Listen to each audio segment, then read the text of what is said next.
Stories of Futures Past presents 5 stories featuring men at work. Preferred Position by Dave Dryfoos. The Last Plunge by Sam Sackett. Cost of Living by Robert Sheckley. The Freelancer by Robert Zacks. The Dragon Slayers by Frank Banta. Preferred Position by Dave Dryfoos. Originally published by Imagination Stories of Science and Fantasy, April 1953. Narrated by Tom Trussel. The bed woke them. "Time to get up, dears," it cooed. "Time to get up and greet the sun. Time to get up." Then the supporting magnetism faded and let the mattress drift gently to the soft, warm floor. Janet turned and opened her eyes, pouting at Les. He scowled back, grumbled something, and rolled away. She shook his film-coated shoulder. "Come on, Les, come on. You'll feel better after coffee." "Don't want any," he snarled. But the damage had been done. At the word coffee, a grotesque marionette opened the bedroom door and minced in with 2 steaming cups on a tray, swinging them artfully so that it appeared likely to spill, but didn't. For some years now, that dance had left Janet unamused. She was about to say so when Les growled, "These darned dolls are a nuisance. I wish you'd order a plain automatic dispenser." "They're even more boring," Janet argued, sitting up. Her gauzy film dress and sleepy face made her look appealingly childlike. She was 55.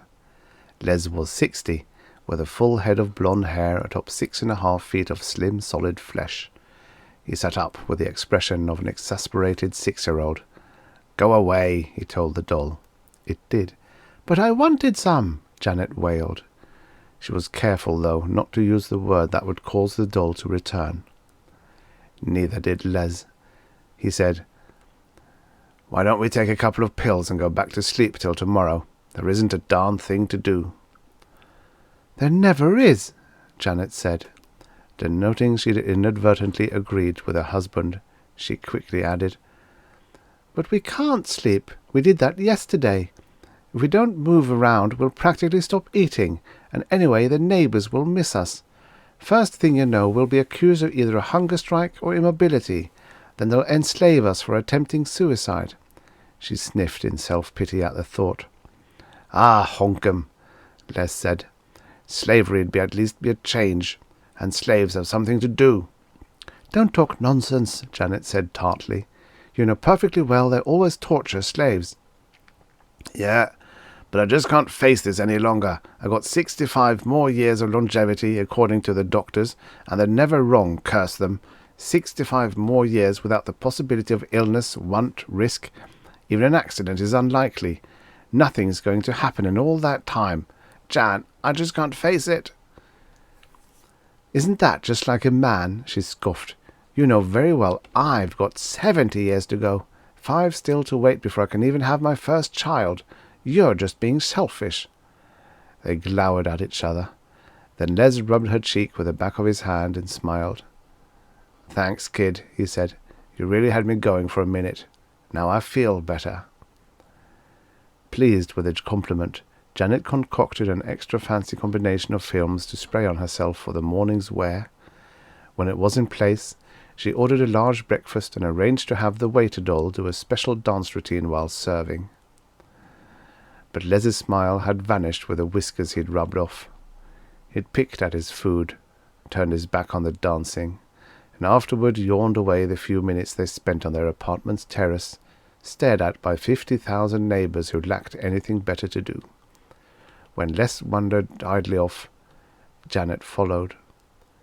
Les went to the living room, projected a book onto the ceiling, switched it off without reading, played with the glowing phosphors that lighted the room in colours he varied jarringly, fiddled with the console for the perfume aerosol, and created a stink, and then, in sheer despair, turned on the puppet set. Its lighted screen listed the necessary dolls and props, so we laid them out. Soon the 3-foot stage reflected a broadcast picture of the State Executive Office.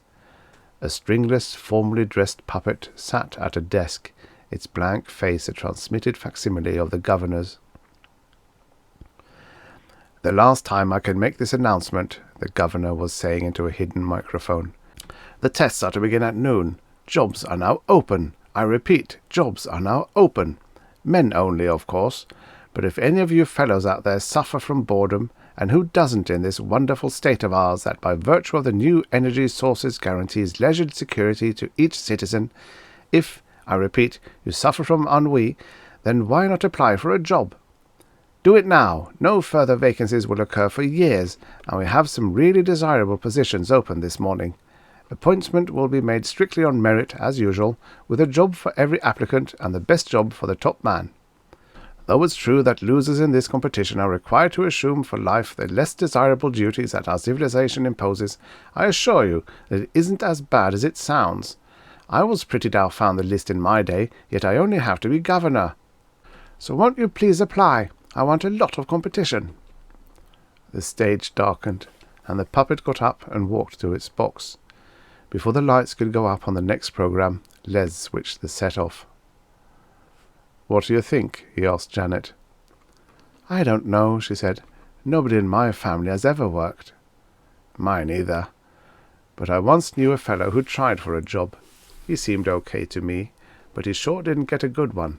He had a clerical position with business machines, and their output was geared down to spread the work, so he didn't have enough to do. Just stacked punched cards or something every day for 80 years. "Oh, you do better than that, dear." "Maybe. Point is, there are jobs worse than no job at all." "I'm not so sure," Janet said, suddenly determined. "Only a few minutes ago you weren't very happy about the idle days ahead. Why not take a chance?" "Take a chance? What kind of language is that? Chance went out along with disease and poverty and crime and accidents. You're way off base, Jan." "But you have a chance. Oh, all right, an opportunity then, if you like that better, to get a good job. Now, if I were a man—" "But you're not. Still, maybe I'll try it." For the first time in a month or two, Janet kissed him warmly, and after she'd helped him into his wings and seen him off from the terrace, she felt a strange warm glow of anticipation. Not since she'd married had there been need for a decision that could bring change into her life. This was a day. It was a day for a lot of others too. She learned that from the noon broadcast of the test ceremony. "In my time," the governor said, speaking from the Capitol's rotunda, "in my time 100 aspirants was considered a good turnout. Today's applicants total 1,000. We haven't actually got 1,000 jobs lined up, but we'll get 'em. And I'm privileged to announce, now that the list of competitors has closed, that we do have the astoundingly large number of 10, repeat, 10 genuinely desirable appointments to make." 10 good jobs for 1,000 applicants didn't sound to Janet like an astoundingly large number.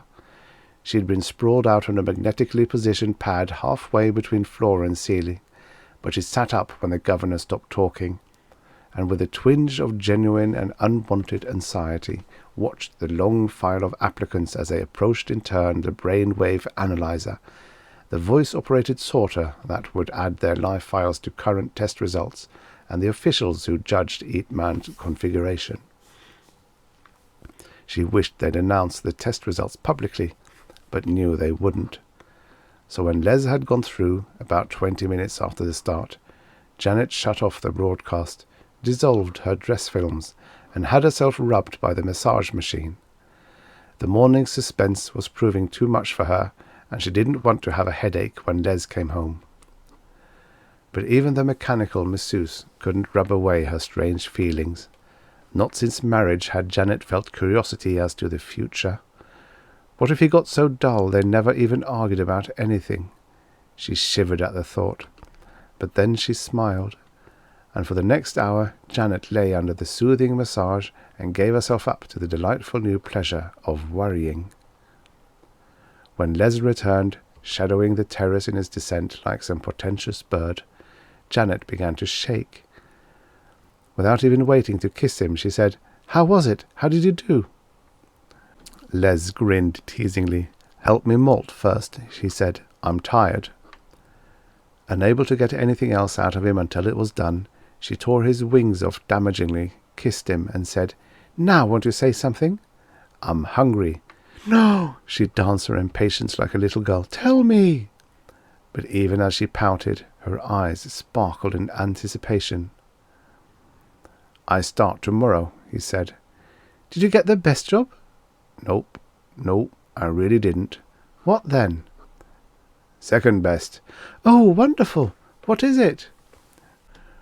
"Rigger and high climber. Topping trees, setting structural iron, fixing flagpoles, that sort of things. Powderman was first." "Oh, Rigger's wonderful." Visions of his future work flashed across her mind, implanted there by childhood hours spent watching other members of this elite profession at their thrilling work. She knew there could be broken cables, fallen pulleys, snapped booms, dropped loads. Every day would have its interesting possibilities. "My darling!" She threw her arms around him and was momentarily silenced by his kiss. Then she stepped back, looked admiringly up at him and said, "Oh, I'm so happy for you, and so proud. I'm going right in and order up a nice big meal. I know you'll enjoy this one. It really might be your last." The end. Subscribe for your daily stories of futures past. And now, for the next story. The Last Plunge by Samuel J. Sackett. Originally published in Imagination Stories of Science and Fantasy, October 1955. Narrated by Tom Trussel. When you are only about 90 degrees from absolute zero, it is not hot, despite the fact that the sun is shining down on you 24 hours a day. The answer to this riddle is that you are on Uranus, in the Arctic Circle, where the sun is a bright star almost directly overhead. And what are you doing on Uranus? You need the money. Niels Borgman, however, was sweating, and the reason was that the heating unit on his spacesuit, like the heating units on almost all spacesuits, was not functioning properly. The breathing mechanism was in good shape, however, and the oxygenator on the raft pumped in fresh air in satisfying amounts. Nils needed money badly, for he had a wife and 7 children. So he said, "Let me down a little farther," for he saw a big white shape dimly through the murk, an air lion. Up on the raft, where they heard the message, the drum went round and paid out another 20 feet of the cable by which Niels Borgman was suspended in the Uranian atmosphere. Borgman took aim and fired. The shape kept moving. An air lion's hide is so tough that you have to hit it right under the ribs or through the eye in order to kill it, and Niels could not see that one clearly enough, despite the headlamp on his helmet. "Get it?" came the voice in his earphones. "I'll tell you when I got one," Niels said. "We're sending down Petroni." "How about running the harpoon down to where I am?" "Okay, Niels, sorry," the voice said. The radio was very comforting to Niels Borgman. Through it he felt close to the surface, as if he had friends ready to help him at any moment. It made him forget the real dangers of his situation. Niels saw the harpoon come jerking down into his reach. He grabbed it with his left hand and held out his right for another shot at the air lion. "Take it easy," Petroni's voice came into his eardrums. "Don't get me with that thing." "Can you see it? It's getting away from me." "I think so," Petroni said. "I think it's coming my way." "Oh," Niels said. That was one more bonus he wouldn't get. He looked around, hoping to sight another lion. The sound of a muffled report came in over Niels' earphones. Then Petroni swore in Italian. Nils always had to laugh because Petroni would never swear in English. And then the white shape came looming through the murkiness right at Nils's pistol. He could even see the animal's eye, whereas usually you were lucky you could distinguish the head. He raised his gun and fired, and had the satisfaction of seeing the lion flounder and thrash, and finally subside, floating aimlessly in the air. "Got it," Nils said, grinning. That was another bonus, and each time Nils got a bonus, one of his kids had enough money to get through college. He threw the harpoon and snagged the beast just behind its right foreflipper. Pulling in the harpoon cable, he made certain that the weapon was firmly embedded in the lion's flesh. "Pull away," he said. "We think you'd better come up, too," they said on the raft. "Okay," Nils said. There was only one more child to earn an education for, and then he was going to quit. He and the dead lion were pulled up through the atmosphere slowly and gently, but side by side, so that he could look closely at the beast he had killed. Evolution had been kind to the air lion of Uranus, to the only animal inhabitant of a planet whose surface temperature is minus 180 degrees centigrade. Evolution had granted the thickest fur coat of any animal known to man, and a cold-blooded circulatory system. To the inhabitant of a planet whose atmosphere is mostly hydrogen and methane, evolution had given a complicated respiratory apparatus that breathed in hydrogen and exhaled hydrogen sulfide. To retain the balance of Uranian chemistry, evolution had provided a brittle, yellow, rootless plant life that inhaled hydrogen sulfide and exhaled hydrogen.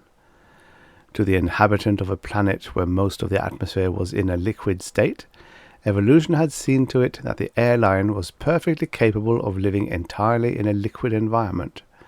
A thick skin and heavy bone structure enabled the air lion to withstand the heavy pressures of the Iranian depths. Gills made it possible for him to breathe liquids, and his powerful flippers made him the strongest swimmer in the solar system. One would say that a bountiful providence had been good to the air lion. Granted the inconveniences of its environment, certainly the air lion was efficiently equipped by nature to live on its home planet. But Providence also provided the air lion with a natural enemy which bade fair to exterminate the species. And that enemy was women. The same women, or rather their descendants, who caused the extermination of the egret.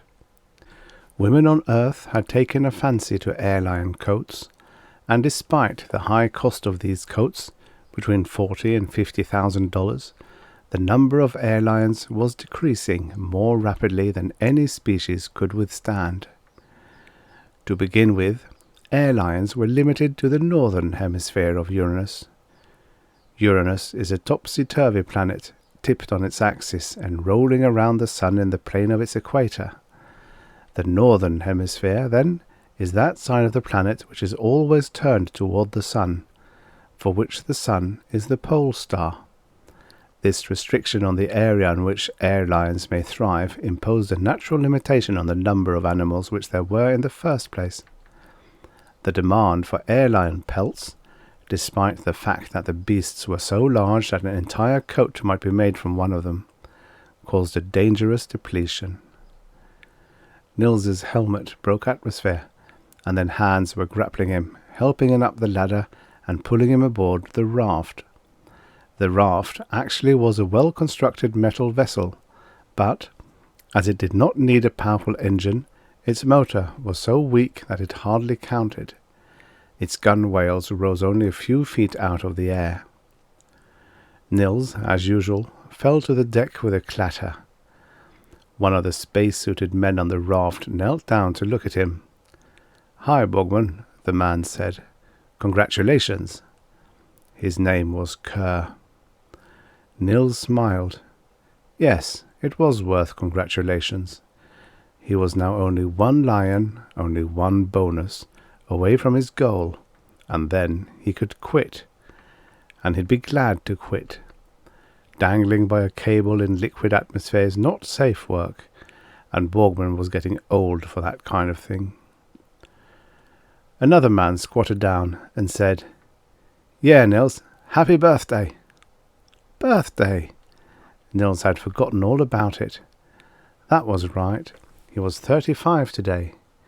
Realizing that he must have looked puzzled, he laughed. "It slipped my mind completely," he explained. "When you're on another planet, Earth dates get all mixed up." Kerr said, "The captain's ordered you aloft for a physical checkup. It came over the radio while you were down." Nils Borgman stopped laughing. That could mean he'd never get a chance to make another plunge, never have another crack at an airline, never collect that 7th bonus. They'd rotate him, put him on the mothership, and fill in on the raft with a substitute. Nils clambered to his feet, helped by Kerr and the other man, and walked over to take a look at the airline he had just killed. It was a good, big beast, its fur still that faint yellowish colour that was bleached out on Earth. It looked something like a walrus, but without any tusks. "Just one more," Nils said, "and I'm going to quit. I've got $30,000 in bonuses on top of my pay." Kerr said, "That's almost enough to buy your wife an airline coat. That'd be a nice present, so that you could be reminded of your happy days on Uranus every time she wore it." Nils laughed and said, "Go to hell." He was feeling pretty good again. Kerr always perked him up. After all, a physical examination might be just routine. They might find out that he could go on hunting airlines for 5 more years if he wanted to. The scout came roaring over the horizon, but no one could hear it in the airlessness. Somebody saw it and said, "Here comes Erskine," and everybody turned to watch. The scout was a gaudy red and came in low over the surface of the atmosphere. It put out its pontoons and came to a landing near the raft. Then it taxied over slowly, its jets running at their lowest speed. When it got very close, it cut its motors, and men in clumsy spacesuits grappled in and made it fast with ropes. Erskine hopped out of the scout. You could tell who it was from the cocky stride and the colourfully decorated suit, which he spent hours in painting and shining. "Who's Nils's Borgman?" he asked. "The lucky man gets a trip upstairs for tonight. You scow jockeys will have to sleep out here in the cold again." Actually, the raftsmen lived in an air-filled bubble in the centre of the raft, which was comfortable and warm. But it was a standing joke that the men upstairs, in the ship that wheeled idly in its orbit around Uranus, slept in feather beds every night with all the comforts of home except women, and some rumours even gave them that advantage. "Here I am," Borgman said. "Let's go," Erskine said. "This smell offends my nostrils. I just don't know how you guys stand it down here." Somebody guffawed, and somebody else began singing, "Swing low, sweet chariot, coming for to carry me home." Borgman walked to Erskine's side and let the scout pilot boost him into the cabin. "So long, suckers," Erskine said as he climbed into the scout and clanged the door shut behind him. He pressed a button, which cleared out the faint traces of Uranian atmosphere in the cabin and pumped in an Earth-type mixture. Then he unscrewed his helmet and grinned at Nils, who by then was struggling with his own. "I hear you got your 6th one today," he said, starting up the jets. "That's right," Nils answered self-consciously. "Well, that's good. There aren't many men with 6 lions to their credit." He took off, and Nils could feel the scout rising, heading out into space. Erskine was busy with his navigation, and Nils was glad that there was little time for conversation. He leaned back and closed his eyes. He was always tired after a plunge, but sleep would not come, and he roused himself and peered out of the porthole. By this time the raft had dwindled to a speck on the vast, featureless surface, and the scout had climbed high above it. The sky was black, even though it was a region of eternal day.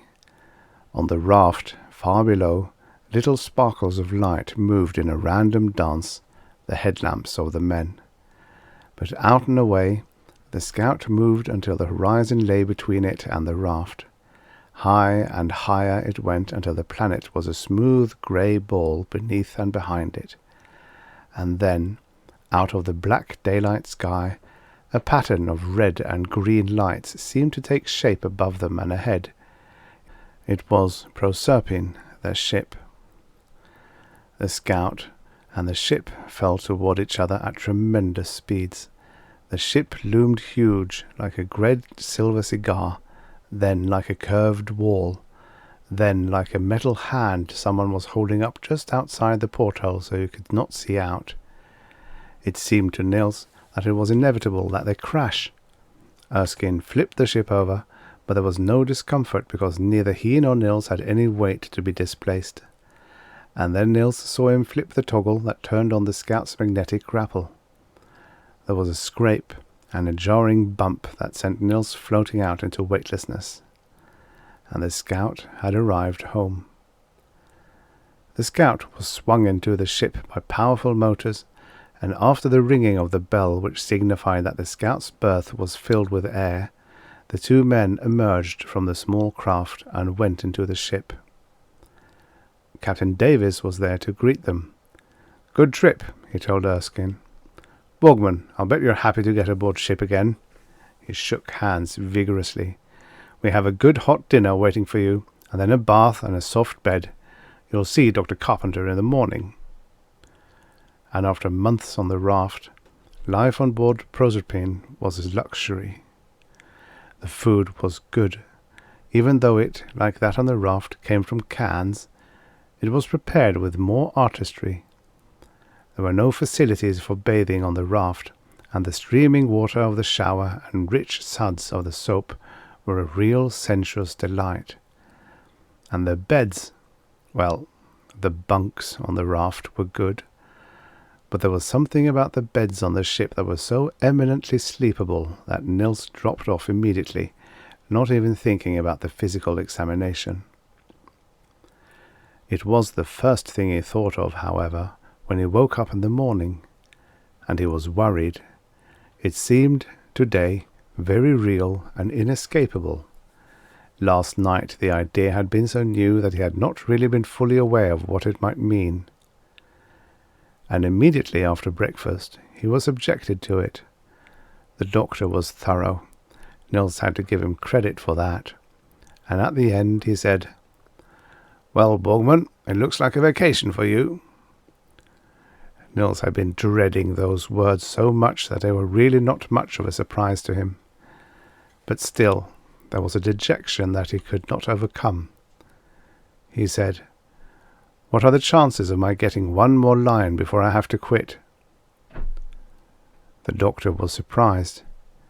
"Generally the men are glad enough to get off Uranus. We'll have enough trouble getting one of Proserpine's crewmen to go down there and take your place." "I know," Nils said, "but with me it's different. I want one more chance at a lion." "Well," the doctor said, "you'll have to take that up with Captain Davis. But my recommendation is that you stay up here on Proserpine until we go home." And so Nils took up the matter with Captain Davis. The captain was also surprised.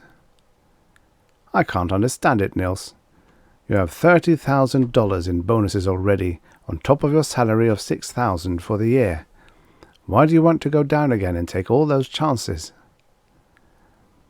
Nils was not a man for making speeches, but he did his best to explain to the captain that he had 7 children, and it took one airline to get each of them a college education. He had one child unprovided for, little Siegfried, and he didn't want to quit until he had taken care of them all. "Well, that's very commendable, Nils, and I can appreciate your point.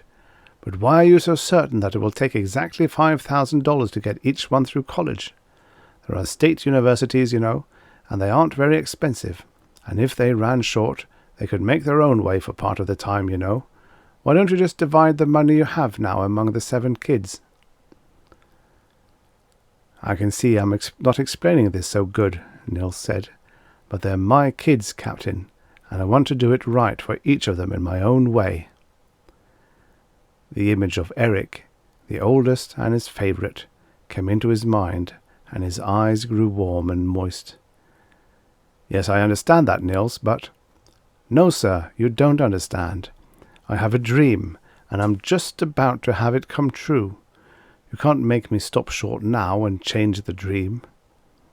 He wanted to go on, but the words would not come to him. "Well," Captain Davis said more seriously now, "maybe you are right." He nodded soberly. "Nils, you've been on Uranus about 6 Earth months now. The doctor says you shouldn't take even one more plunge. It's hard work, and it's a strain, and you're wearing out. You're wearing out gradually, but still faster, much faster than a man would on Earth, no matter what he did. But this isn't something that just happened yesterday, Nils. It's been going on since you got here. You were lucky we let you sign on, close as you were to the age limit. Who can say when you finally cross the danger line? Maybe a month, maybe 2 months ago. You've been on borrowed time since then, whenever it was. You shouldn't have taken that plunge yesterday, or perhaps the last 50 plunges. Do you realize that?" "I guess so. And we're doing you a favor. Instead of gambling with your life, you can knock off now, take your $30,000 and call yourself the winner." "Captain, I don't care what you say. It's my dream and I want to get that 7th lion." "Nils, you're a stubborn cuss. All right. But the minute you get that lion on your harpoon, we're hauling you up." Nils grinned happily. "That's a deal," he said. And so Erskine took Nils back down to the raft. On Uranus, there is no sense trying to make a man adapt to any of the natural divisions of time there, such as the rotations of the moons or the position of the sun. And as long as man is attuned to the artificial 24-hour day anyway, that is the most convenient unit of time. You have 16 hours to yourself for whatever you want to do, sleeping, reading, playing the visitapes, or anything else that strikes your fancy in the limited space of the air bubble, half of which is always dark and the other half always light. But the other 8 hours belong to the company. For 6 of them, you man the pumps or the radio equipment on the cable drum while the other men plunge, and you make your plunges in the other 2. When Nils went on duty that day, he was on the radio, and Kerr was down below. The optimism he had felt after his talk with the captain was dissipated. He realized that, after all, the airlines were a disappearing species. He had been here hunting them for 6 months, and had bagged only 6. 1 a month. Yet that was the best record for any of the men. And here he was, expecting to get his 7th in the next day or so. Kerr was calling for more cable. Nils reassured him absently and signalled the crew at the drum. The hunter said, "What's the matter, Nils? You don't sound happy." Nils said into the microphone, "Don't worry about me. You watch out for those lions." He glanced at his watch. He had been on duty now only 20 minutes. An hour and 40 minutes to go before his plunge. Usually you took it first, in order to be in your best condition, rested and untired. But because Nils had got out of order owing to his trip outstairs, he had to take his plunge after he had already been on duty for 2 hours. That was bad. He would be just a little tired. He wouldn't be quite in the right condition. His responses would be just a shade off. The work would be just that much more dangerous. And then he thought, what if I don't get back? What if it's my last plunge? What if I don't get that air lion? What if I die down there, Siegfried unprovided for? Kerr's voice sounded, "I think I see one." "Need anything?" Nils asked. "Not so far, but I think there's something moving down there." "Good luck," Nils said, but his voice was empty. He was thinking of himself. There were so many things that might happen to him down there, and he had only now begun to think of them. An air lion was a big creature. If one charged you, it could rip you right away from any one or all three of the vital strands that connected you with the surface: cable, air hose, or radio wire. Actually, the loss of the radio wire was nothing. Then there was a total deadness in his earphones. The radio man signaled frantically, and the diver was hauled up. But loss of either of the other two was fatal. If your air hose was cut, you died right away, not of lack of oxygen, but of the liquid methane and ammonium that got into your breathing apparatus. If your cable was torn loose, there was a faint chance. You hung on, if you could, until the old cable would be taken off the drum and a new one put in. Then they sent it down, and the other diver snapped it to your suit. But the air hose alone might not be capable of sustaining the heavy suit, and if it gave way before the new cable was attached, you were dead. "There's one!" Kerr's voice was excited in his earphones. "I can see him now. If he gets a little closer, I can get a shot at him." "We'll send down Newcomb," Nils said. He stood up and waved to the installation, where Newcomb was sitting placidly, already hooked up to cable, hose, and wire. Immediately, Newcomb rose and clambered over the side, down the ladder. Nils glanced at his watch again. Well, only an hour and 10 minutes to go. If an air lion didn't get you, there was a chance that your cable would wear loose, or that your air hose could get snarled. The air hose, after all, was rubberoid and came down loose, not taut. You could get a kink in it very easily, and not be aware of it until that sudden drowsiness that was oxygen starvation hit you. Then, if you could stay conscious long enough, you could gasp it into the microphone, "My airline's fouled!" And if they could get you to the surface fast enough, or even just get the kink high enough out to straighten it out, then you were saved. If it took too long, you were gone. Kerr said, "Missed him, damn it." "Do you see him, Newcomb?" Nils asked. "Not yet," came the cheerful reply. "He's a big one," Kerr said. 45 minutes to go. Well, at least there was a big air lion down there. If he hadn't been frightened off by Kerr's shot, and maybe he could still be down there when Nils made his plunge.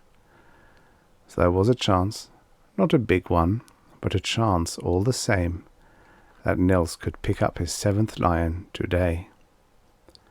But even if the lion was down there, it wasn't at all positive that Nils would get him. That went without saying. After all, when you went down every weekday for 6 months and only got 6 lions, then it was pretty obvious that you couldn't always bag one when you wanted it. There were, how many now? 24 men on the raft, and so far they'd only got 40 pelts. About one every 4 days. Sometimes weeks went by without a catch. "I think I see him now," said Newcomb. "He is a big fellow. I don't think I've ever seen a bigger one." "Can you get a shot at him?" Nils asked. "I'll try," Newcomb said. "He's coming straight for me. Lord, what a monster. I think No, damn it, I missed. Here, let me. Damn it, he's—" And then came that peculiar deadness in Nils's eardrums that meant the radio wire had been severed. Nils jumped to his feet and waved wildly to the crew at the drums. They began frantically to pull Newcomb up. Soon he broke surface and was helped up the ladder. He stood bewildered until one of the men led him into the bubble. His radio wire snapped, Nils explained to Kerr. They wouldn't send Newcomb down again today, not after a narrow shave like that. His nerve would be gone. Nils stood up. "I'm going down after that baby," he told the crewman. He began to work his way out of the complicated radio equipment, which snapped on over his helmet to take advantage of the built-in radio in his suit. "Petroni, you take the radio." Petroni came lumbering over and accepted the rig. Nils sat on the ready bench and let the other crewman adjust the equipment he needed. The rope hooked into the back of his suit. The air hose was connected to the suit oxygenator, which was strong enough to support a man in airlessness, but could not stand the pressure of the Uranian atmosphere, and thus needed assistance from the powerful pump on the raft, and the radio wire attached to his light helmet rig. And then he was going over the side. He went down, way, way down, and then he saw Kerr. "How is it?" Nils asked. Kerr gestured. "He's off that way. He took a swipe at me, then I tried to get a shot of him. I think I took his ear off, but that's all. Anyway, he lit out like a jet. I expect he'll be back, though. Probably he's too mad to think straight." They watched. While they watched, the harpoon was lowered to them. Minutes passed, dragging by with interminable slowness, while their eyes searched the murky depths, the headlamps making strange patterns, looking for the air lion. And then Nils spotted him. Too late. "Look out behind you!" he shouted desperately. But he was too late. The air lion's powerful flippers forced him through the atmosphere with astonishing speed, and he struck Kerr with tremendous force and impact before the other diver could even turn around. "God!" Nils muttered into his mouthpiece, horrified, as the lines snapped with the lion's onslaught, and Kerr began to hurtle down toward the bottom of the sea of atmosphere, down to where the Uranian air was frozen solid. "Did it get him?" Petroni's voice sounded in the earphones. "Cut him off like a knife," Nils said. "We're going to pull you up. That baby's too rough to handle." "I'm staying down," Nils said, and the tone of his voice showed that he meant it. "Well, we'll send Newcomb down again," Petroni said. "Let him get his rest," Nils said. "I just got here." The lion, meanwhile, had seen Nils with its weak eyes and was coming toward him. Nils held up his pistol and took steady aim. He waited until he could quite easily see that the lion did, in fact, lack an ear. And then he pulled the trigger. Nothing happened. This occasionally occurred.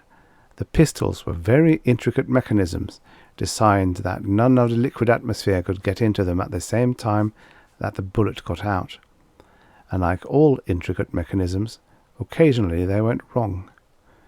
The air lion was coming closer, hurtling through liquid air now with strong beats of its powerful flippers. Nils pulled the trigger again, and again nothing happened. He could feel the sweat running down his face. The lion was looming larger now. It was almost upon him.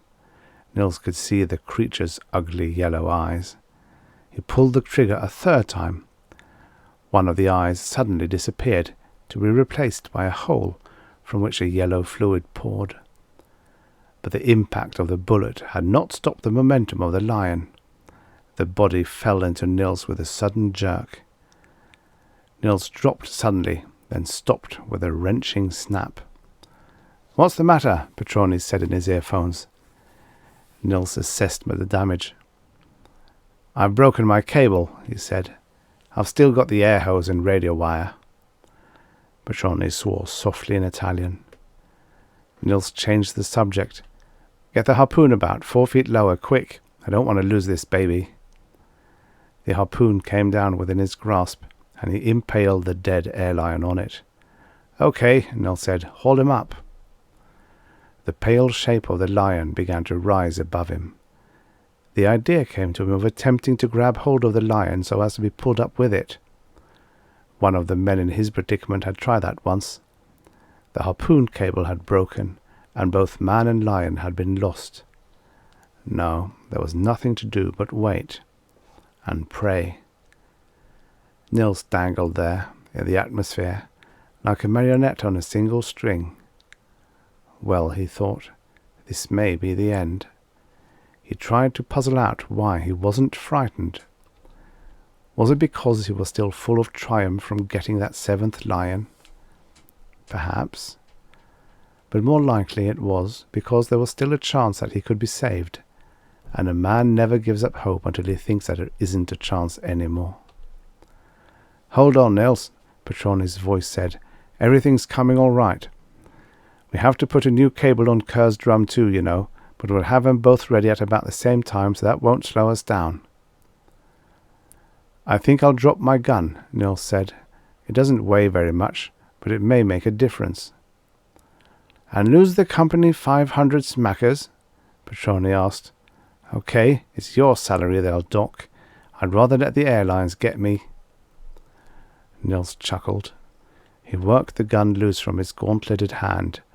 Rather an awkward process, for the guns were designed to be held securely by heavy gloves. Then he released it and watched it plunge down, down. Would he be following it? Would his last plunge end that way? For the first time he began to feel a twinge of fear. The sweat started out on his forehead, and he could feel it under his arms. He loved his wife and every one of those 7 kids. He wished he could see just one of those kids again, especially Eric. His memory showed him Eric's grinning face, and he bit back a sob. But to die out here, millions of miles, hundreds of millions of miles, away from them, so that they wouldn't even know it for months, that was too much. "We're ready to start," Petroni said. "I'm coming down myself to get you." Nils didn't answer. He was thinking, how long have I been here already? How much longer can I hold out? "Nils?" "I'm okay," he managed to mutter. What would it be like? How fast would you go? And what would you see down there on the bottom of the liquid layer of the uranium atmosphere? There would probably be more of those funny brittle yellow plants that sometimes floated even this high. But no man had ever explored the floor of the liquid air. Would it be smooth like a ball? Kerr would be down there to keep him company. Damn it, he'd liked Kerr. Was it his imagination, or was he really starting to slip? The trouble was that there wasn't anything he could use to measure by, no fixed point to tell whether he was already going down or not. But once the airline broke, he'd be dead like that. He'd never see the bottom, even when he got there. Hundreds of millions of miles. "Eric!" Petroni's voice said. "What?" But Nils ignored him. What would it be like to die like that? Would he even know it? Or would he strangle and gasp and shriek? He was sweating heavily now. Just once, O Lord, just once more, just to see them. Well, this was his last plunge either way. He was going to quit as soon as he had his 7th lion. He had it now, and he was through, one way or another. "Gotcha!" It was Petroni's voice. Nils couldn't hear the new cable click into place in his back, but he felt it. And then he felt the slow and steady pull as he was drawn up out of the depths. The end. Subscribe for your daily stories of futures past. And now for the next story. Cost of Living by Robert Sheckley, originally published in Galaxy Science Fiction, December 1952. Narrated by Tom Trussel. Karen decided that he could trace his present mood to Miller's suicide last week, but the knowledge didn't help him get rid of the vague, formless fear in the back of his mind. It was foolish. Miller's suicide didn't concern him. But why had that fat, jovial man killed himself? Miller had had everything to live for, wife, kids, good job, and all the marvellous luxuries of the age. Why had he done it? "Good morning, dear," Karen's wife said as he sat down at the breakfast table. "Morning, honey. Morning, Billy." His son grunted something. You just couldn't tell about people, Karen decided, and dialed his breakfast. The meal was gracefully prepared and served by the new Avignon electric auto-cook. His mood persisted, annoyingly enough, since Karen wanted to be in the top form this morning. It was his day off, and the Avignon electric finance man was coming. This was an important day. He walked to the door with his son. "Have a good day, Billy." His son nodded, shifted his books, and started to school without answering. Karen wondered if something was bothering him too. He hoped not. One worry in the family was plenty.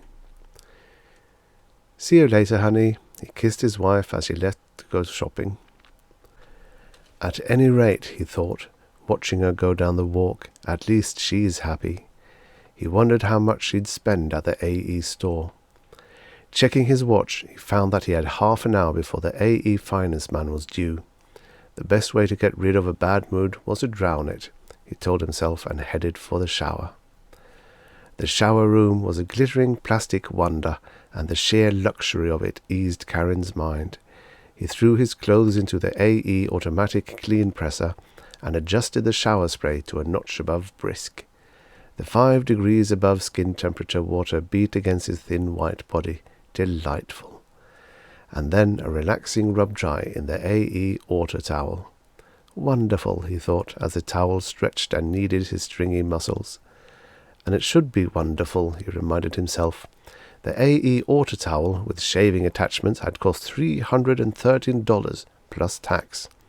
But worth every penny of it, he decided, as the AE shaver came out of a corner and whisked off his rudimentary stubble. After all, what good was life if you couldn't enjoy the luxuries? His skin tingled when he switched off the auto towel. He should have been feeling wonderful, but he wasn't. Miller's suicide kept nagging at his mind, destroying the peace of his day off. Was there anything else bothering him? Certainly there was nothing wrong with the house. His papers were in order for the finance man. "Have I forgotten something?" he asked out loud. "The Avignon electric finance man will be here in 15 minutes, his AE bathroom wall reminder whispered. "I know that. Is there anything else?" The wall reminder wheeled off its memorized data, a vast amount of minutiae about watering the lawn, having the jet lash checked, buying lamb chops for Monday, and the like. Things he still hadn't found time for. All right, that's enough. He allowed the AE autodresser to dress him, skillfully draping a new selection of fabrics over his bony frame. A whiff of fashionable masculine perfume finished him, and he went into the living room, threading his way between the appliances that lined the walls. A quick inspection of the dials on the wall assured him that the house was in order. The breakfast dishes had been sanitized and stacked. The house had been cleaned, dusted, polished. His wife's garments had been hung up. His son's model rocket ships had been put back in the closet. "Stop worrying, you hypochondriac," he told himself angrily. The door announced, "Mr. Parthis from Avignon Finance is here." Karen started to tell the door to open when he noticed the automatic bartender. Good God, why hadn't he thought of it? The automatic bartender was manufactured by Castile Motors. He had bought it at a weak moment. AE wouldn't think very highly of that, since they sold their own brand. He wheeled the bartender into the kitchen and told the doors to open. "A very good day to you, sir," Mr. Parthis said. Parthis was a tall, imposing man, dressed in a conservative tweed drape. His eyes had the crinkled corners of a man who laughs frequently. He beamed broadly and shook Karen's hand, looking around the crowded living room. "A beautiful place you have here, sir. Beautiful. As a matter of fact, I don't think I'll be overstepping the company's code to inform you that yours is the nicest interior in this section." Karen felt a sudden glow of pride at that, thinking of the rows of identical houses on this block and the next, and the one after that. "Now then, is everything functioning properly?" Mr. Pathin asked, setting his briefcase on a chair. "Everything in order?" "Oh, yes," Karen said enthusiastically. "Avignon Electric never goes out of whack." The phone all right? Changes records for the full 17 hours? It certainly does, Karen said. He hadn't had a chance to try out the phone, but it was a beautiful piece of furniture. The Solido projector all right? Enjoying the programs? Absolutely perfect reception. He had watched a program just last month, and it had been startlingly lifelike. How about the kitchen? Auto cook in order? Recipe master still knocking him out? Marvellous stuff, simply marvellous. Mr. Parthis went on to inquire about his refrigerator, his vacuum cleaner, his car, his helicopter, his subterranean swimming pool, and the hundreds of other items Karen had bought from Avignon Electric. Everything is swell, Karen said, a trifle untruthfully since he hadn't unpacked every item yet. Just wonderful. I'm so glad, Mr. Parthis said, leaning back with a sigh of relief. You have no idea how hard we try to satisfy our customers. If a product isn't right, back it comes, no questions asked. We believe in pleasing our customers. I certainly appreciate it, Mr. Parthis. Karen hoped the AE man wouldn't ask to see the kitchen. He visualized the Castile Motors bartender in there like a porcupine in a dog show. I'm proud to say that most of the people in this neighborhood buy from us, Mr. Parthis was saying. We're a solid firm. Was Mr. Miller a customer of yours? Karen asked. That fellow who killed himself? Parthis frowned briefly. He was, as a matter of fact. That amazed me, sir, absolutely amazed me. Why, just last month the fellow bought a brand new Jetlash from me, capable of doing 350 miles an hour on a straightaway. He was as happy as a kid over it, and then to go and do a thing like that.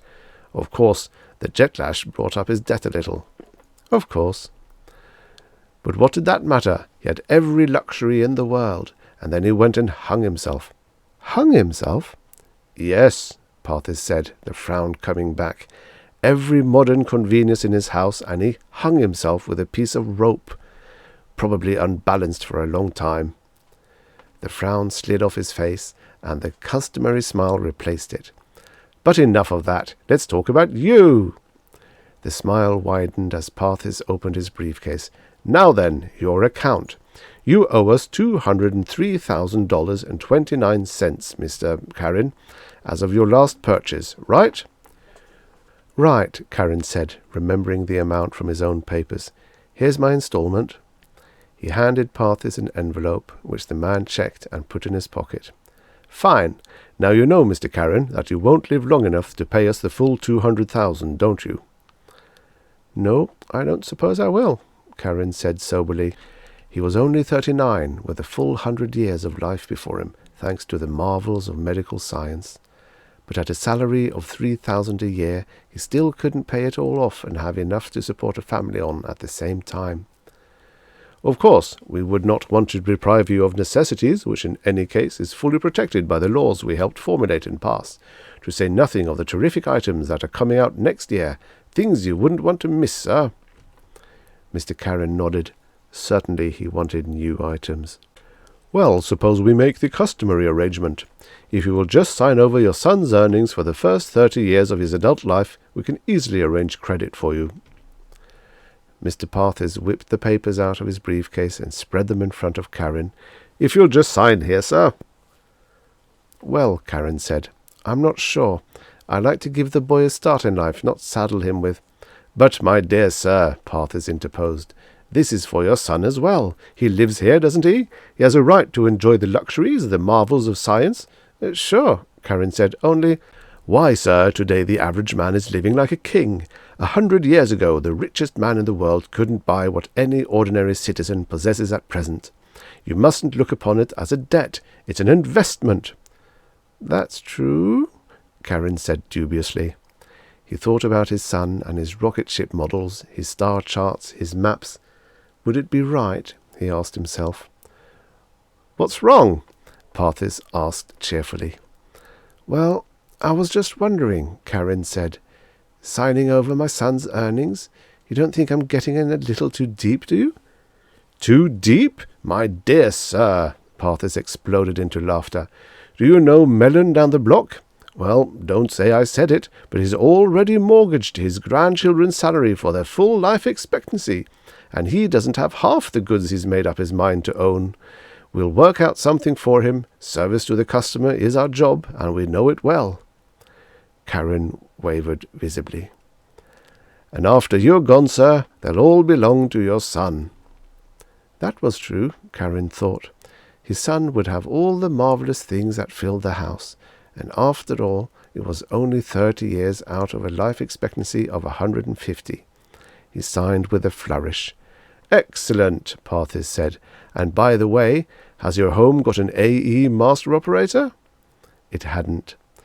Parthis explained that a master operator was a new this year, a stupendous advance in scientific engineering. It was designed to take over all the functions of house cleaning and cooking without its owner having to lift a finger.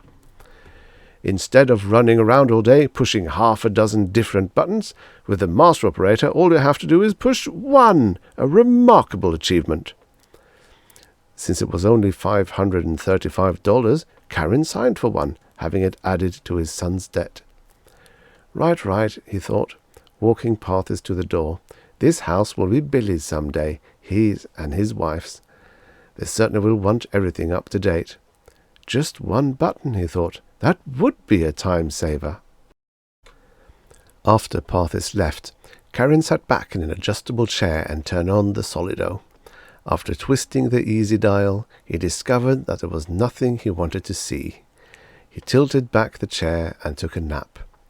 The something on his mind was still bothering him. "Hello, darling." He awoke to find his wife was home. She kissed him on the ear. "Look!" She had bought an AE sexitizer negligee.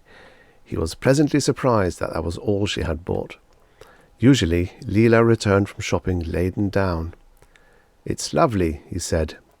She bent over for a kiss, then giggled, a habit she knew she had picked up from the latest popular Solida star. He wished she hadn't.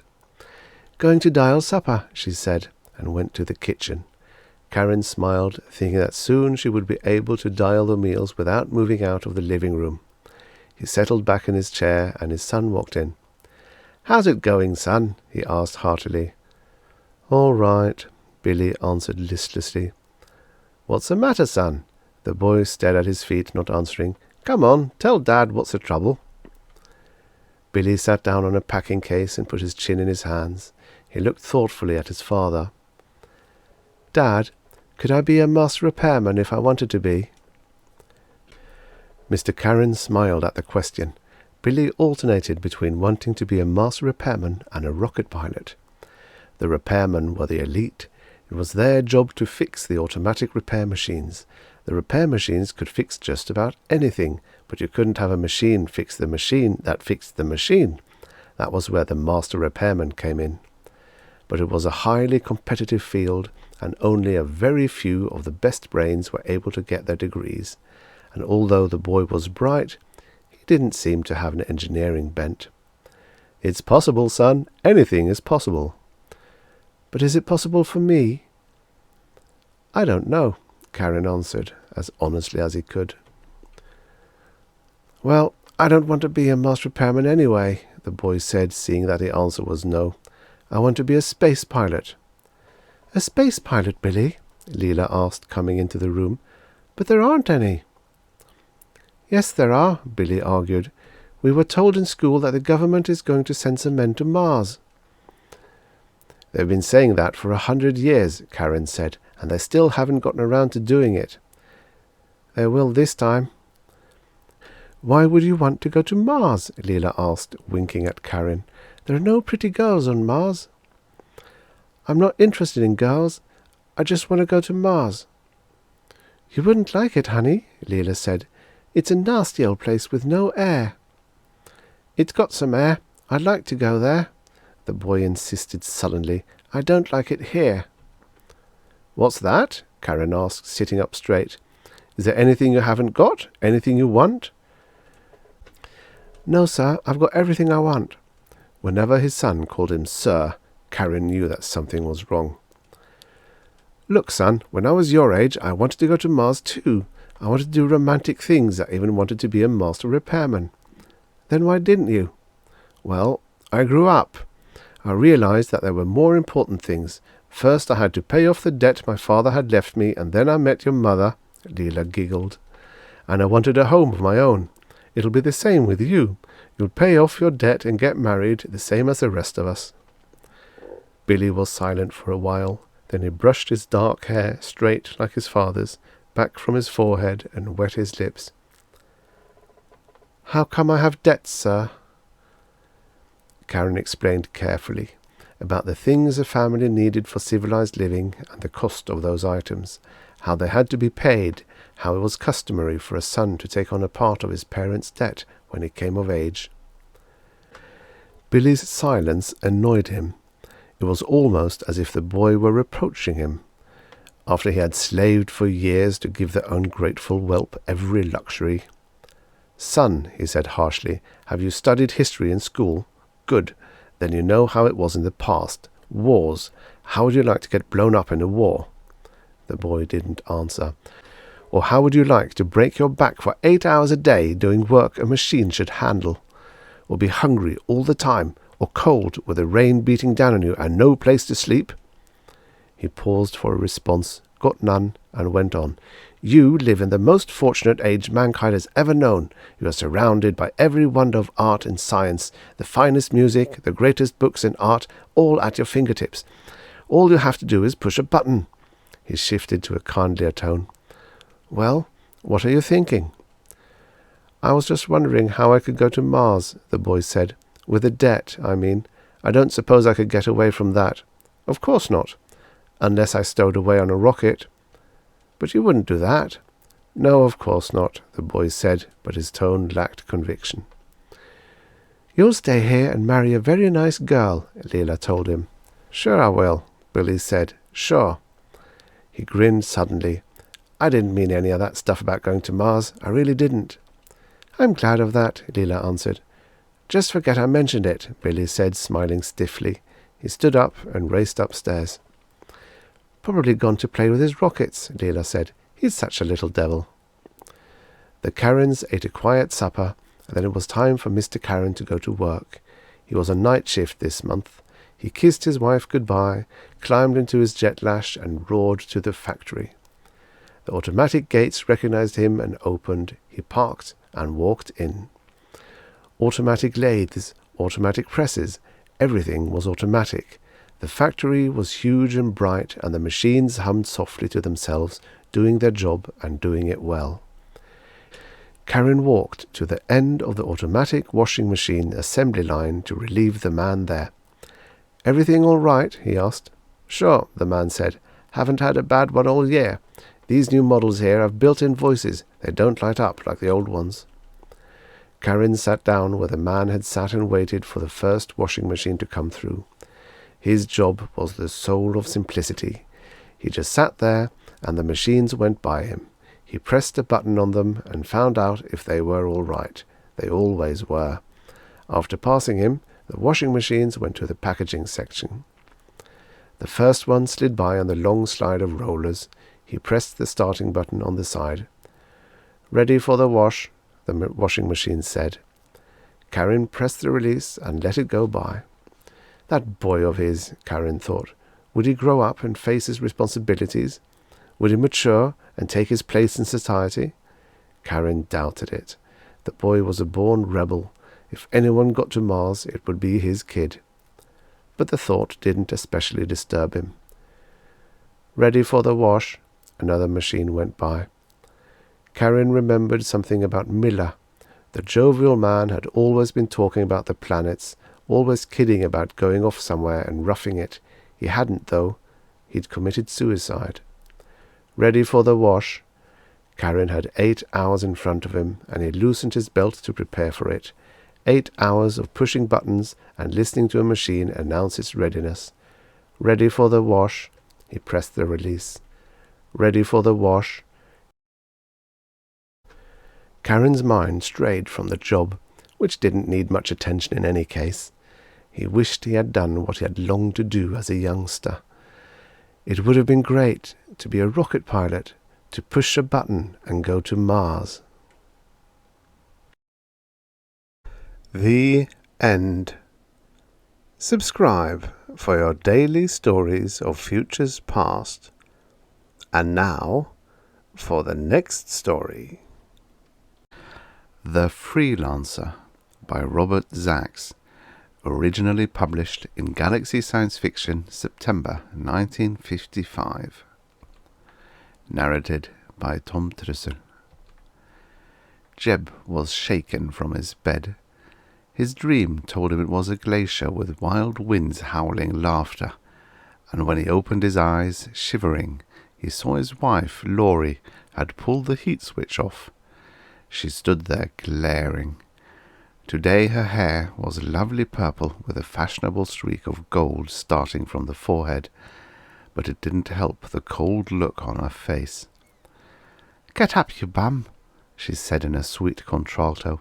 "Go out and earn some credits, or I'll certify you."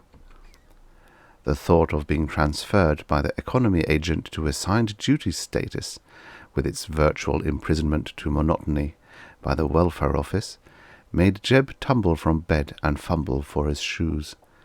"My darling," he said placatingly, "how beautiful you are this morning. How undeserving I am of you." "You're damn right about that," said Laurie with bitterness. "When I think of the men I could have married, the wonderful life I might have lived, instead of scrimping along with a no-good freelance monitor like you. Sometimes I do pretty well. 3 years ago I sent you to the Pleasure Palace for a month, remember?" 3 years ago. Big deal." She flounced out of the room.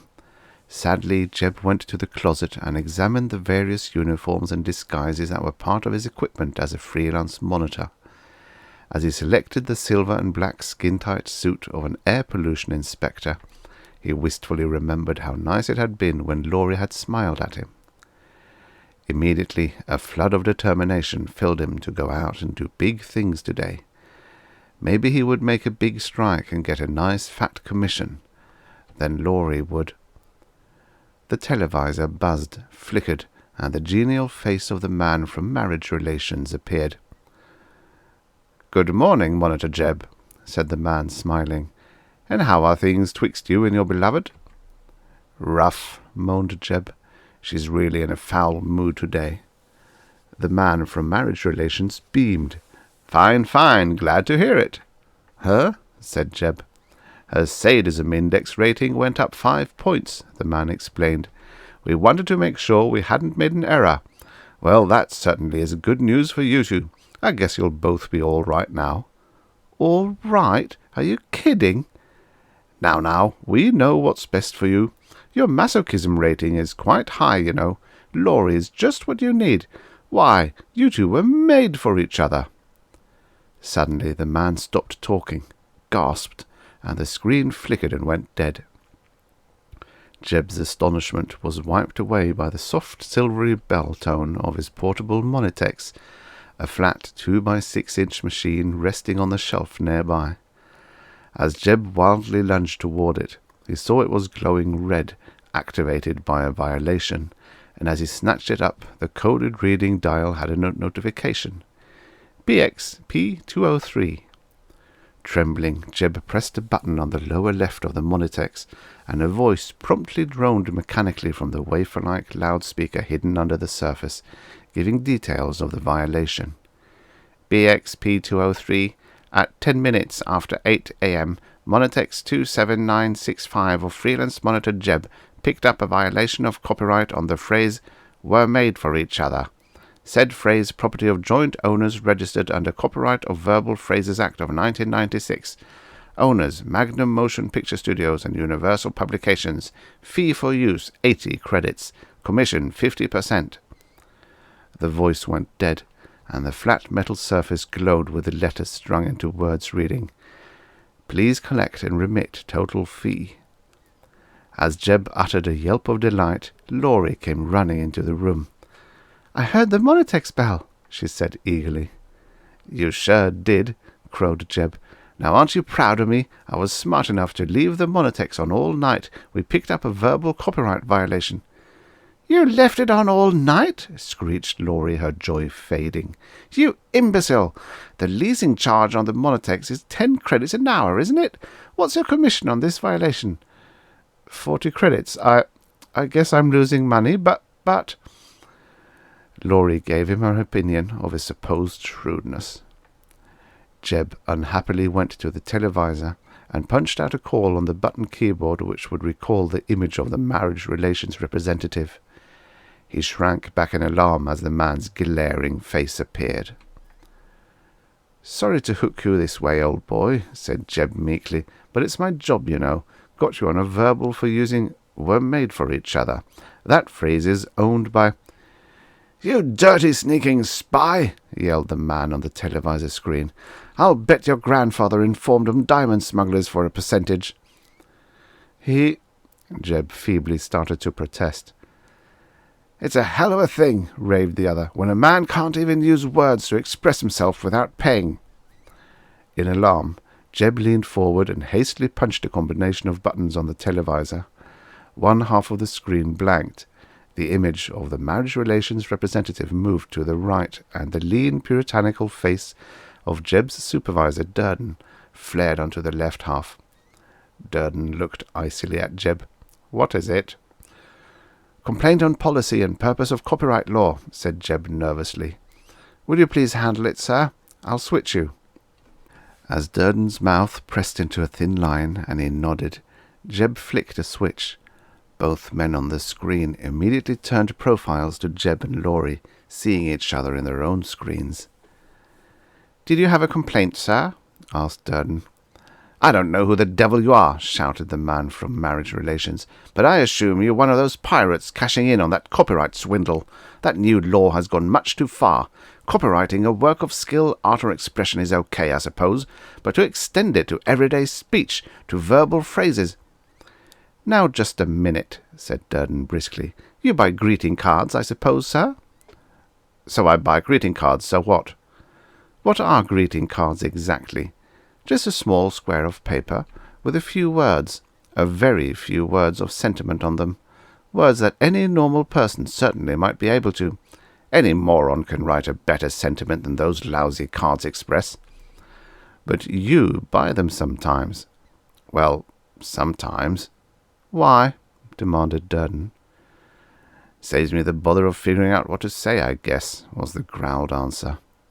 "Right. And you paid for these very few moronic phrases, paid good hard credits for them. Now isn't it just as logical to protect owners of a phrase when somebody else uses it verbally?" "But," the man desperately, "I didn't want to violate the copyright on verbal use. I didn't know that phrase was under copyright. Who can keep track of them all? Every day more phrases and expressions are under copyright as somebody else's property. Why, first thing you know, there'll hardly be any words left to say." "That isn't true," objected Durden. "Copyright law on verbal use is a great boon to society. Rule 7 for admission to protection requires that the phrase covered be one which may be considered shop-worn, overused, and so artistically traditional that it is a wearisome truism. That means that verbal mediocrity is heavily penalized, which is right and proper. Why, you ought to be ashamed to use a phrase like 'were made for each other.' It's monitors like Jeb who make you watch your words and think very carefully before you speak. Listen, stupid." "Already," Durden ploughed on, happily oratorical, "our citizens are being forced to express themselves more richly, with initiative, casting off triteness." The man from Marriage Relations looked disgusted. "Ah," he said angrily, "why don't you drop dead?" Bong! The man moaned as the monotext Jeb held glowed red with another violation. Jeb grinned and pressed the loudspeaker button. "MZ R14, droned the voice. "At 8:30, monotext 27965 of freelance monitor Jeb picked a violation of—" The man covered his ears. After a few moments, he took his hands away and looked numbly from the screen as Durden smirked. "What's the copyright fee on that one?" he asked. "The use of the words 'drop dead' will cost you 10 credits, said Jeb. "We'll bill you for both violations." Durden was beaming as Jeb snapped the whole screen dark. With a start, Jeb remembered Laurie and turned to face her anger. "See, Honeybunch," he said hopefully, "even if I did lose a few credits on the leasing charge by leaving the Monotex on all night, it looks like a lucky day. Why, I'll bet I make enough commissions today to send you on a nice vacation." Laurie gave him a narrow-eyed, cold stare. "You'd better," she said, "because I've just about had enough of you. Either you make a big killing today, or I certify you by midnight tonight. Do you hear me?" Jeb nodded in fright. He scuttled out of the room, picking up a gravity harness from the stand in the foyer, and not pausing to buckle himself into it until she slammed the door behind him. Sighing, Jeb got into the harness and took off. He floated out the opening at the end of the corridor at the 60-story level and joined the stream of commuters at 2,000 feet. As he set his speed at 30 miles an hour, he came abreast of a man wearing the solid grey uniform of an unassigned citizen. Jeb saw the look of misery on the man's drawn face and felt so sympathetic he didn't even bother to hide his monotex in his disguising parcel. You had to be pretty low to make your money out of a guy in that tough status. Hell, thought Jeb defiantly, let him see it and be warned. I don't care, even if the inspector sees me. He noted the unassigned citizen staring down at the panorama of the vast city beneath them. At different lower levels, myriad flights of streaming citizens moved in various directions. The tremendous blocks of buildings had thin slits between them, at the bottom of which were walks filled with outlined figures. "Ugly, huh?" said Jeb. He got a moody stare in return. "Believe it or not, I suddenly find it beautiful. Compared to where I'm heading anyway." Jeb was shocked. "Oh?" "I've been certified," said the man bluntly. "Not enough credits for support. I had to go to the welfare office and ask for assistance. Had my own gravity harness repair shop till a month ago, but the new ones are foolproof. Business fell off. Now I'm in for it." "Gosh," muttered Jeb, "that's really tough. But what do you mean, compared to where you're heading? Sure, you'll be assigned to a dirty underground job, on the cables maybe, and the pay will be ridiculous, but it'll be right here, won't it?" "Haven't you heard?" The other smiled grimly. "So many of us small business guys are being certified, the welfare people had no more jobs. And you know the law. Indigents must be assigned to some duty. And it just happens that they're opening new mines on Mars, and they can't get help. I've no choice." "Mines?" Jeb paled at the thought. "That Melbourneite dust. One speck through the sealed-in suit, and you've got a burn they still can't heal." He shuddered. Then, seeing the face of the unassigned citizen, he said soothingly, "But those suits are foolproof, I understand." "Not always," said the man in grey. "Anyway, they haven't licked the ventilation problem. The last suits they tried to air condition, so much Melbourneite dust filtered in." He took a deep breath of horror. "So the ones in use become awfully sweaty. I'm going to a living hell." Bong! Jeb's monotex glowed red with a violation. Living hell was an old-fashioned dramatic phrase somebody sharp had dug up after diligent study and copyrighted in the hope of picking up a few credits. As Jeb numbly listened to the droning voice detail the facts and 4-credit charge, the man in the grey suit said mirthlessly, "Well, well, that's just fine. Thanks a lot, my friend, for a nice send-off." Jeb snapped off the monotex. "Look," he said hurriedly, "that was an accident. This one is on me. Here." He took 4 credit tokens from a pocket and thrust the silvery rectangles at the unassigned citizen. "Put these aside until you're billed for the violation, and pay it with my credits, okay?" "Thanks," said the man gratefully. "I'll remember you." Jeb gave him a twisted grin. "You may not have to, pal. I may be right beside you in the next shipment. My wife is ready to certify me for non-support. If I don't clean up a nice fat commission by tonight, bluey, it's the mines for me too." The unassigned citizens started to form the words "good luck" when Jeb hastily interrupted. "That's on copyright. Take it easy." My heart goes beside yours," said the man, choosing his words carefully. "My sympathy has arms, one of which is around your mighty shoulders. I say to you farewell." "Wonderful!" exclaimed Jeb. He pumped the other's hand. "I like the way you put that. It's new. It has a freshness." They smiled at each other. Then the oval building that housed the Super Monitex feeder came into view, and Jeb waved goodbye and swung out of the commuter stream in the regulation spiral under the cold eyes of a golden-clad traffic cop. Jeb landed on the balcony ledge outside the 90th level corridor and walked in, finally entering a huge room in the center of which was a circular wall with plug outlets and sets of dials and screens at intervals all the way round. Jeb greeted a few of his co-workers, but didn't pause to gossip. He wasn't in a gay mood this morning, as were many of them who were gleefully recounting some of the slick violations they'd picked up. Jeb went to the circular wall and plugged his Monitex into a receptacle. He punched a button marked "New Copyrights" and waited for the humming to stop, indicated that his Monitex had been fed all the latest phrases added to the huge group protected by law.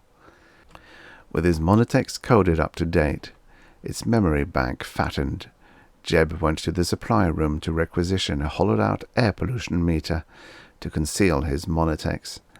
A hand tapped his shoulder. "Hi there," said Monitor Platt, a lean-faced, smirking man Jeb disliked. "I just came off night shift. Had a big evening." "Yeah?" asked Jeb, his skin crawling. Monitor Platt specialized in copyright violations in the area of lakes and parks where lovers murmured words they soon found out were not at all new and quite expensive.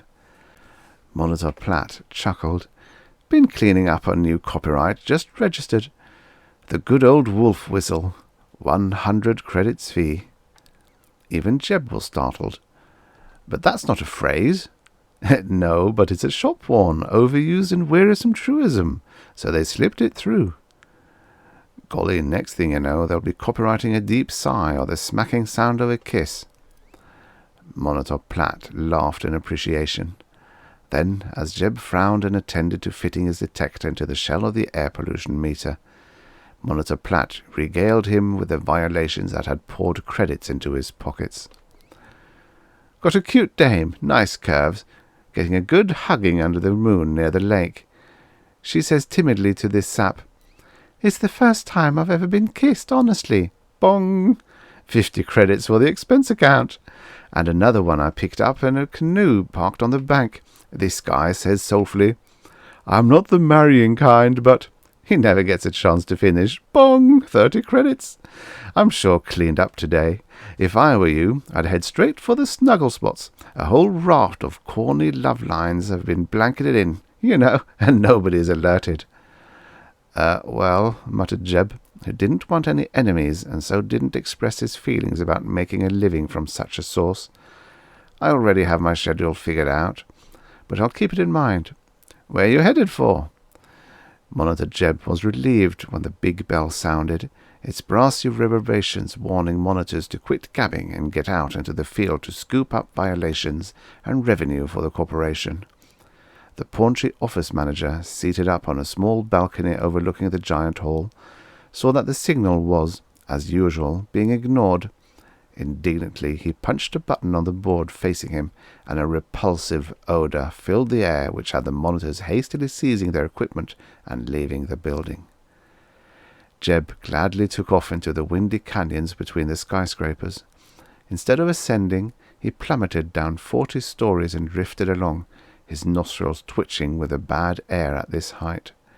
Fleetingly, he had the grumbling thought that, with present-day technology, there was no excuse at all for polluted atmosphere. Oh well, he thought, one of these days somebody public-minded will do something about it. Right now, I've got to make enough to stop Laurie from certifying me. He felt a sudden chill as he recalled his wife's threat.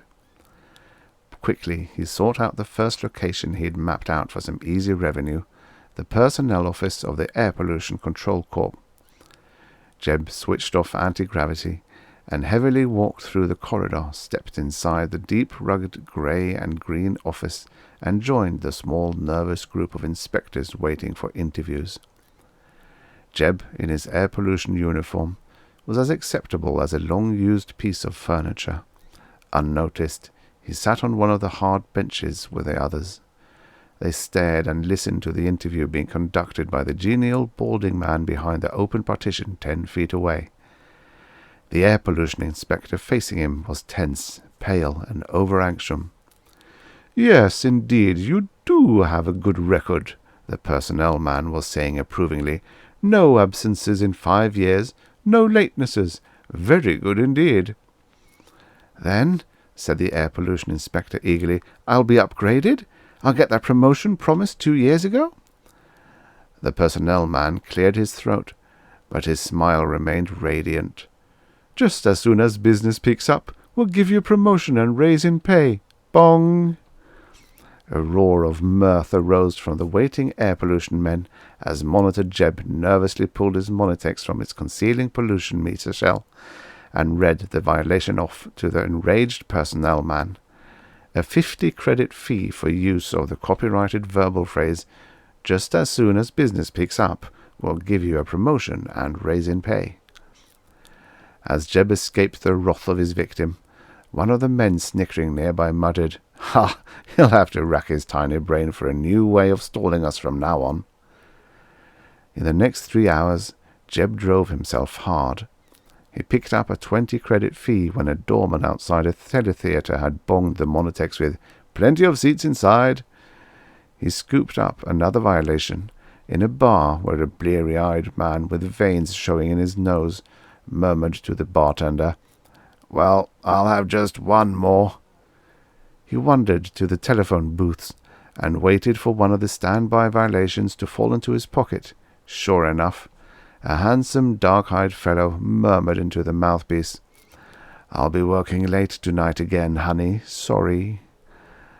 The time passed too swiftly, and when Jeb paused to get a bite of food, he saw, dismayed, that even though he was having a pretty good day, it was far from the killing he'd promised Laurie. 10 and 20 credit violations didn't make a man rich. "What I need is one of the really big ones," thought Jeb desperately. With fumbling fingers, he pressed out a core number on the Monitex. It glowed blue. The voice droned, "Information." Jeb asked eagerly, "What have we got with fees of 1,000 credits and higher?" A moment hummed by. Then the voice announced that a large batch of political corn had been copyrighted in view of the current election campaign. Jeb listened with mounting excitement to some of them. "If I am elected, taxes will be reduced. As I look upon the intelligent faces in my audience, I am reminded of a story. What a lovely child, madam. A helicopter on every roof." Jeb shuts it off, perspiration breaking out on his face. It was a uranium mine. Jeb's mind reeled at the astonishing fees set for these copyright violations. 1,000 credits per use. The party in power was really out to fight off the opposing traditionalist party with every possible trick, with the result that Jeb could make the biggest clean-up of his life.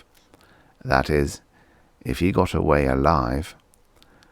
Full of foreboding, Jeb floated up toward the meeting rooms of the local traditionalist headquarters, which were on the 50th level of a nearby skyscraper.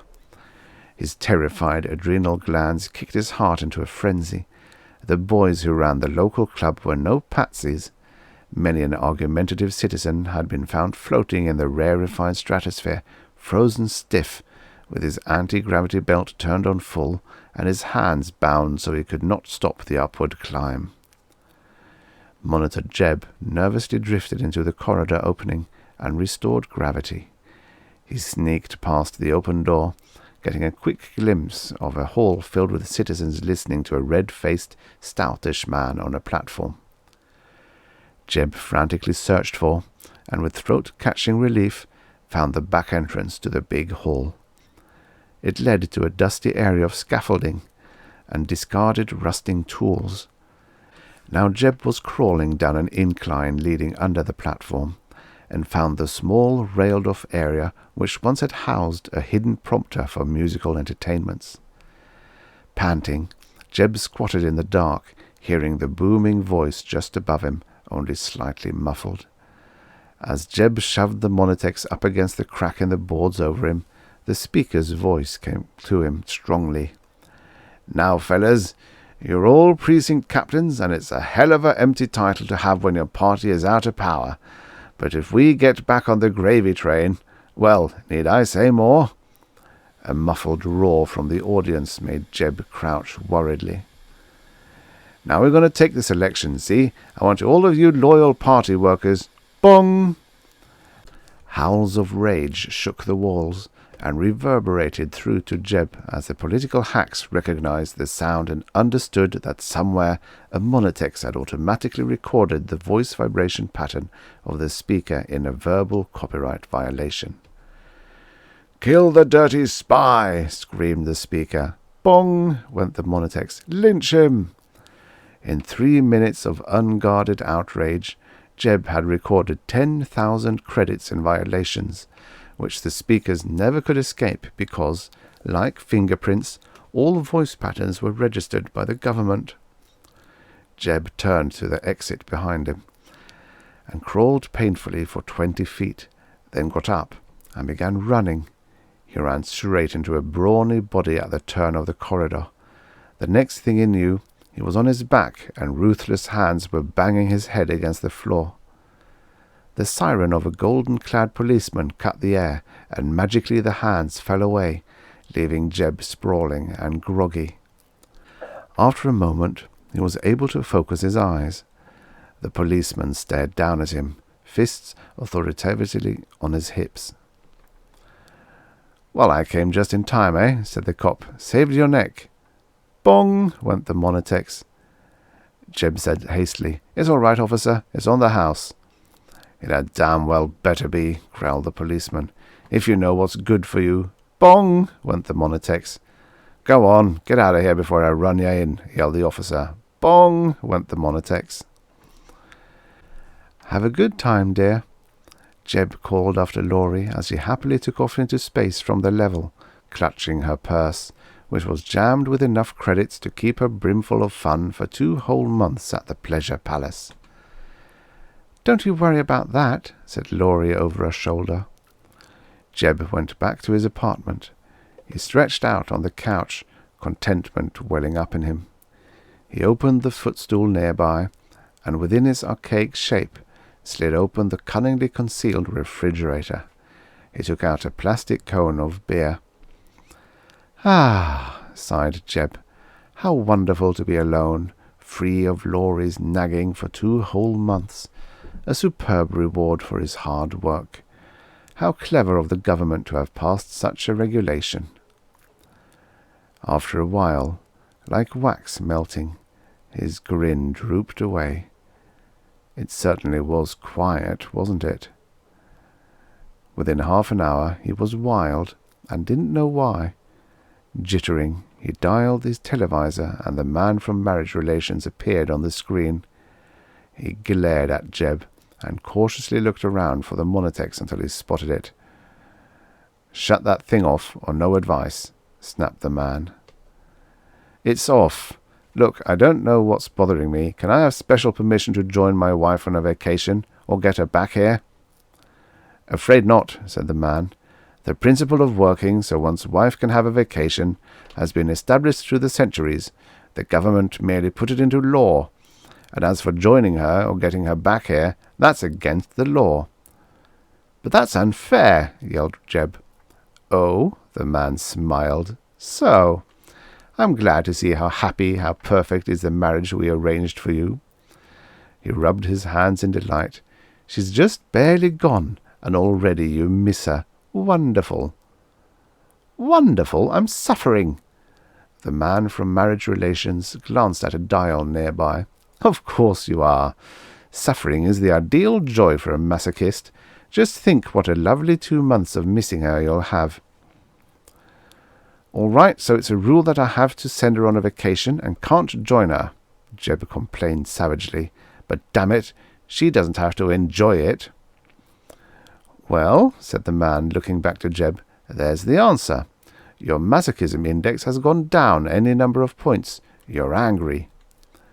Jeb thought it over. You bet I am. But what do I do about it?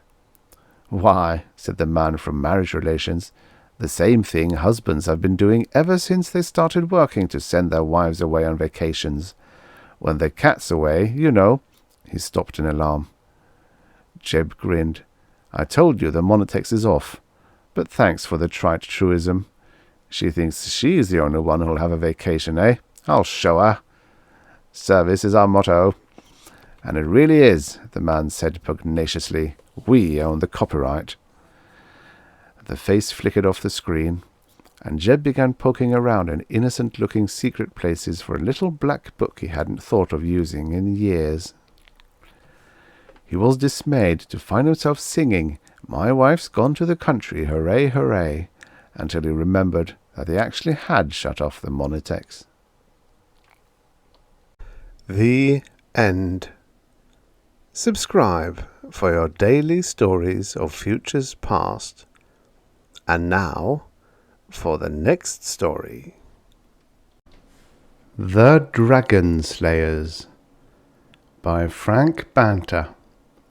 Originally published in Worlds of If, November 1962. Narrated by Tom Trussel.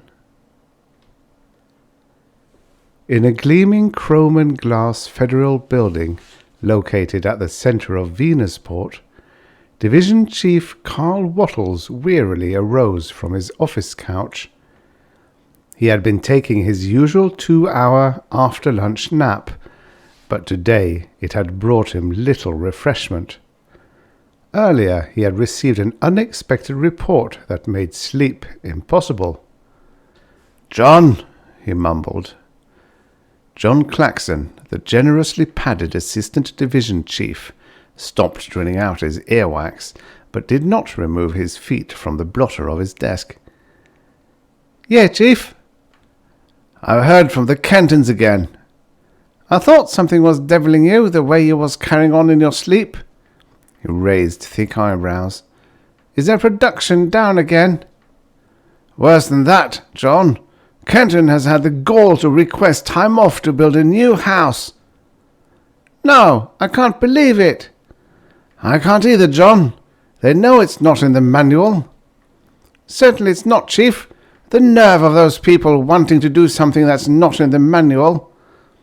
"People like us wrote the manual, John," the chief added with simple modesty. "That is why it's so good, good, good." "I know," said John, accepting the weight. Then he complained bitterly. "Wanting to build a new house? They're supposed to do personal stuff at night or when it's raining." The chief allowed his rage to climb. "They've got nothing to do but go out into the jungle and pick a little old bale of pretzins every day. But do you think they're going to do it? No, they want me to go and do it for them." "You can't do it, Chief," protested John. "You know I can't, John," agreed Wattles as he stretched. "I got all I can manage right here. More." "What you got to do, Chief?" John asked curiously, forgetting caution for a moment. "Plenty," retorted the chief. "I guess you have at that," John admitted, getting back aboard. "Time was," brooded the chief, "when that Kenton was a fair pretzin finder, but all he can think of to do now is to find excuses to Goldbrick. Wait until he sees the stiff memorandum I'm sending him."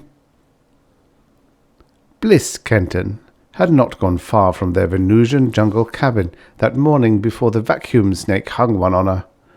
The thick, 2-foot-long pest lay very still on the ground, and she only got a glimpse of it before it jumped. Out it whipped to its full slim 6-foot length and wrapped around her throat. Fangs struck, and in 3 seconds, with a loud slurp, it had withdrawn a quart of her blood. Then it unwrapped just as swiftly as it had come, and leaped into the cover of the jungle.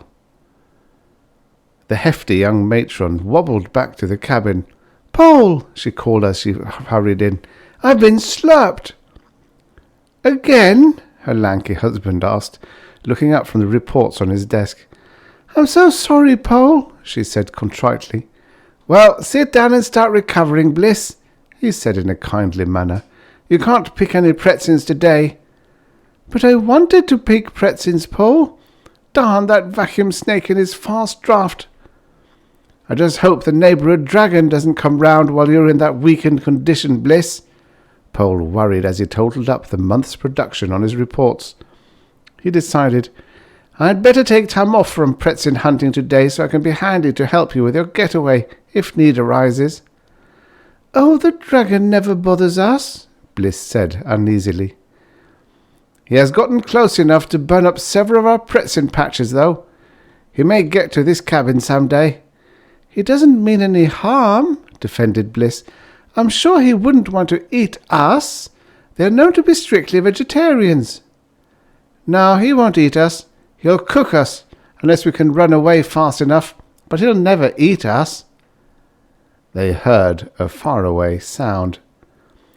"What is that crisp crackling that sounds like a dank forest burning?" wondered Bliss. Pole scrambled to the door. "The dragon is coming. He's headed straight for this cabin." "Shall we be going?" asked Bliss, grabbing her clothes.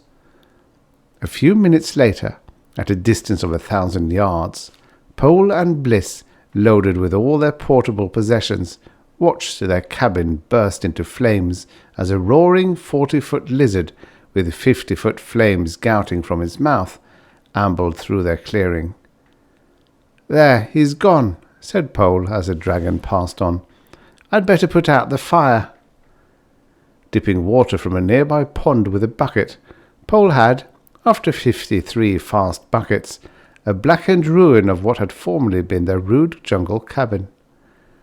Pole moved a new, nearly finished split pole settee he had been working on back in the jungle to the front porch.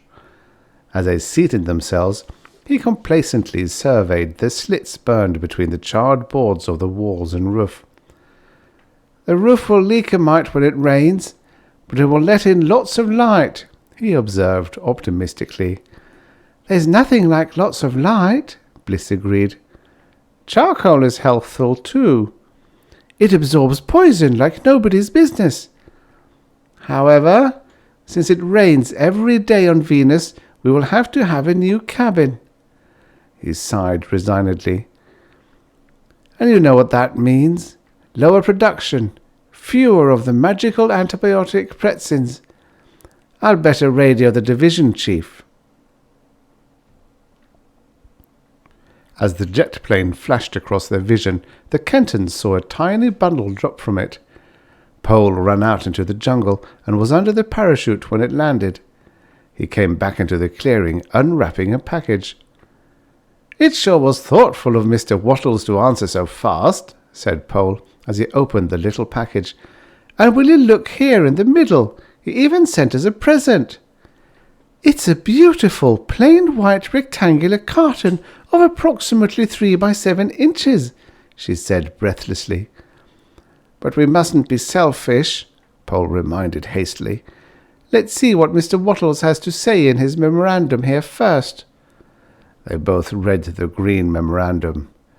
"To Napoleon B. Kenton, Special Agent, Pretzin Division, Venus. From Chief, Pretzin Division, Venusport, Venus. Subject, personal problems of Special Agents. In a radio message dated January 25, 1982, you related certain personal problems you were experiencing, and you stated that delays might be encountered in your harvesting of pretzins. We regret your difficulties. However, it is believed these misfortunes may be overcome during leisure hours and should be soon resolved without loss of a measurable part of your productive time." Pole interrupted his reading to beam at his wife. "He's sorry for us, Bliss, and he hopes things will be better for us soon. Isn't he the nicest man?" They read on.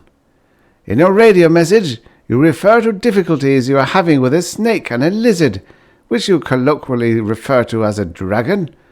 It is believed that the enclosed package, serial number 93G-18, will cope with the matter, and that no further report will be necessary with respect to snakes and lizards. Carl Wattles, Chief, Pretson Division. Eagerly, Bliss Kenton opened the plain white carton bearing the serial number 93G-18. She slid out the 2 3/4 by 6 1/2 inch fumigation bomb can. Bliss read the label. Lizards and snakes go away and stay. Only $1.19 FOB USA. Why, it rhymes, she said, a wondering smile lighting her face. Does it say how long the lizards are that go away and stay? Pole asked anxiously, thinking of the neighbourhood's 40-foot hellion. All lizards, it says, and only $1.19. Good. But how about snakes that can jump 10 feet and wrap around your throat? I read that wrong, she amended. All lizards and snakes, and only $1.19. I'm glad, said Pole, choking up. The division chief has been thinking of us, said Bliss, wiping away a tear. He knows we field personnel have our problems. He knew just what we needed, lauded Bliss. Pole looked up from the canister as he heard a sound. And here comes the dragon back. Our lizard repellent arrived just in the nick of time. Down the rainforest aisle, the roaring mammoth rapidly waddled. Its flames, even longer than its body, withered into blackened ruin all that stood before it. This time, instead of snatching up their possessions and fleeing to safety, the Kentons stood their ground with a pocket-sized fumigation bomb that had been designed for pocket-sized lizards. When the dragon was within throwing distance, Pole flipped on the spray jet of the tiny bomb and threw it as straight as he could. Then both of them sped away, leaving all their possessions at the mercy of the advancing, ravening flames. Oh, Pole, isn't our new home just the dandiest that a Venusian Pretson-gathering couple ever had? It is dandy, concurred Pole. Who'd ever have thought we would have a cabin that was only an inch thick, and yet was absolutely watertight? The table makes a dandy smokestack, too, when it's propped up. Fireproof. How about the mouth when it's propped open? Challenged Pole. Who could beat a front porch like that? You can't. You just can't. Correct, he ruminated. We'd never been able to cut the hide. Not a tough, inch-thick one like this one. I'll never get over the way you gutted the dragon. You cut him loose inside, just below the tonsils. And after I lassoed them, I gave a run, and all his guts came stringing out. Had him clean to the bone within an hour, said Pole proudly. We would never have had it so good if it hadn't been for Mr. Wattles's helpfulness, reminded Bliss. That fumigation bomb, besides making a horrible stink, explodes when it enters a dragon's flaming mouth and blows his methane tanks. The end. Subscribe for your daily stories of futures past. And don't forget to check out the channel. There's hundreds of stories. Hundreds of stories.